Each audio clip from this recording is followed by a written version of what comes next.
I've been playing The Sims 4 recently. I've been playing The Sims 4 a lot recently, and while browsing sim-related subreddits I came across this post, quote, "I've never seen a live simulation game where so many players proudly identify as strictly creative sim players or builders, completely skipping the actual live simulation aspect. That alone says a lot about The Sims 4. When designing characters and building houses are way more engaging than actually playing the game, you know something is off. At this point, The Sims 4 has basically turned into a fashion and house design simulator. And this fascinated me because what actually is the intended way to play The Sims 4, or any game for that matter? The poster goes on to express their frustration with players that only play one part of the game and then don't realize the massive gameplay flaws and bugs that live mode players experience. The fear here being that the devs don't realize or care how broken the game is because people playing dress-up/dollhouse are glazing it, masking the issues with live mode. And The Sims definitely has its fair share of issues, from it taking forever to open the cook menu when you click on a fridge, to broken animations, nice arms, to expansion packs being released in shambles, breaking every save file that interacts with the added mechanics,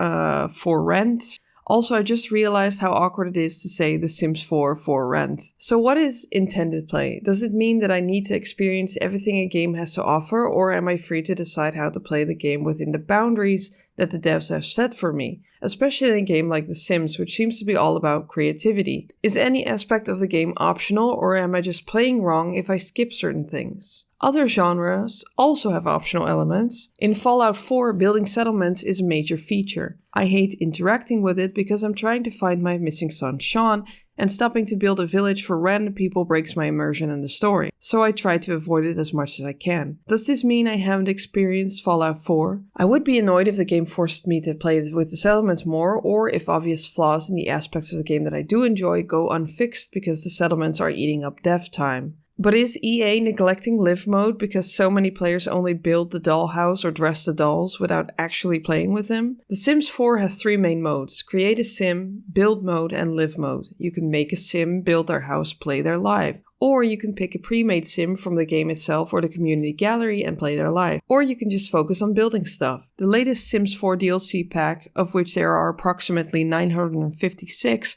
includes a build challenge lot for players that love building and decorating. There are also stuff packs and kit packs that only contain content for create a sim and build mode, and have 0 new content for live mode players. Alright, set the days without talking about World of Warcraft counter back to 0, because here goes.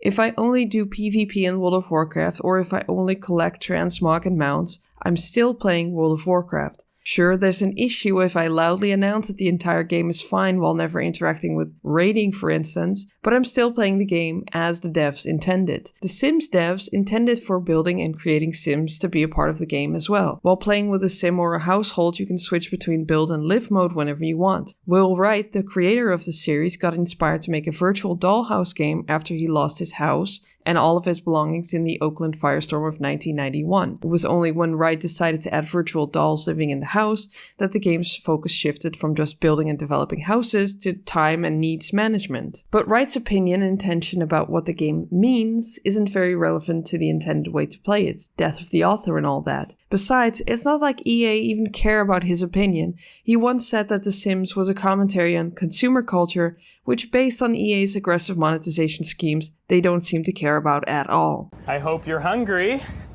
for nothing. What's more important for the conversation on intended play is not to interpret what a game means, but what it is. Or, in other words, how it expects to be interacted with. But what exactly is the intended way to play The Sims 4? This is a tricky question, but I'd say anything that the game lets you do easily or even encourages you to do. Any action that the game has a response to. I play The Sims 4 mostly with autonomy on in 3x speed, because I'm playing a legacy save and I care more about the meta story than the moment-to-moment gameplay. Occasionally I will switch to build mode to remodel my Sim's house. The game makes this easy to do because you can easily resize, move, or copy rooms.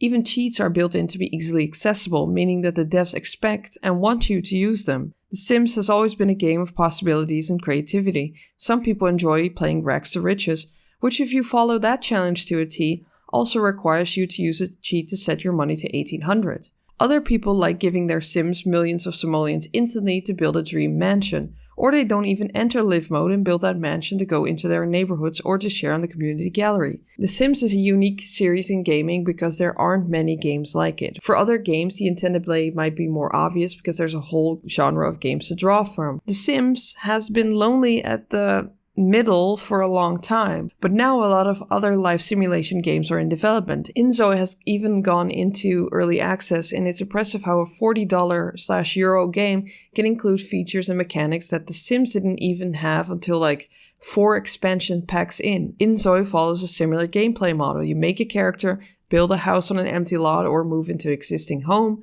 and start living as your character. It's different in a lot of ways, but also similar enough. It offers a now demo separate create a character and build mode, and when you open the guide, there's a big button that allows you to cheat to get extra money. Building is a significant aspect of the game, and the devs clearly don't want you to feel like you have to wait until you've got enough money to buy a branded LG TV or Samsung device. The life simulation genre isn't just about simulating life. It has always been, from its very early beginnings, a virtual dollhouse. And some people like building the dollhouse while others prefer playing in it. As long as the game has space for both playstyles, you're not playing it wrong. You're just playing it your own way.